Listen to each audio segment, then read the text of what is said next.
More and more homeowners are looking for sustainable systems to help reduce their carbon footprint.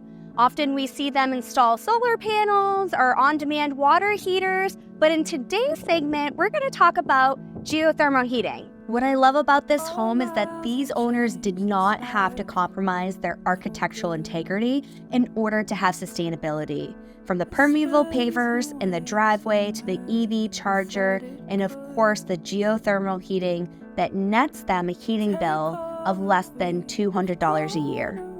I am Jen Bowles, broker owner of J-Bow Home, and we have today EarthTech, who is going to be going over what geothermal is, how they installed it in this historical home, and how it will benefit you. Good morning, this is Ryan Queenan from EarthTech Systems. I'm the Vice President of EarthTech. We've been in business for 15 years. We specialize in geothermal and day-to-day operations. I deal with all the field guys and installations. Hi, I'm Terry Queenan, President of EarthTech Systems Geothermal. We're here today to show you a house was built in 1910, geothermal system that we did. Homeowners did some upgrades to it. It should be a very, very efficient home. So on this property, we have three 480-foot boreholes, and what those equivalent to is it's all closed-loop geothermal. And as you can see here, there is no wells protruding out of the ground, so you could have a finished driveway. These boreholes could be below a foundation. There's nothing to see after the fact, so it makes for a nice, clean install, both inside and outside the home. All right, guys, so why don't we go inside and take a look to see how this system works? Perfect. Let's go. Go.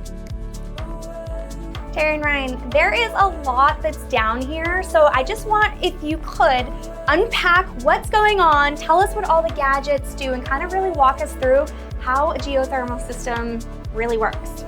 So what we have here, these are the well lines that are coming in from the closed loop wells out in the driveway. They're going to a non-pressurized flow center. They are feeding one compressor for the lap pool, and the second one is feeding the system, the Water Furnace 7 series, for the house for both the heating and cooling.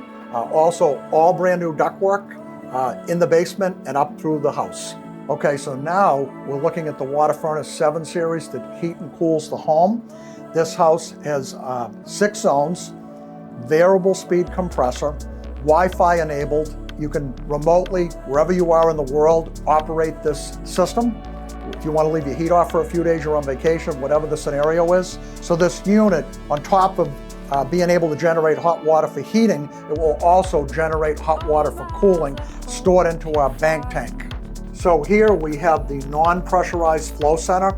This is what we use to bring the water in, to flow water to the Water Furnace 7 series. These 2 pumps right here are variable speed. They operate the 12 stages of the water furnace unit. They modulate up and down depending on what stage the system is on. Then the other 2 pumps. Yeah, the other 2 pumps, they run a 3-ton water-to-water that services an indoor lap pool. This flow center is non-pressurized. This is the same point that Terry had mentioned. This is where we purge and flush the closed-loop boreholes from inside the property.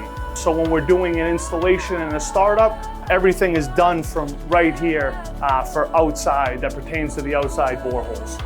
If geothermal interests you, we're gonna leave the link below in the description with EarthTech and our info. And if you're looking for a home that already has geothermal installed, this home is hitting the market early July. Stay tuned for open house details and showing times.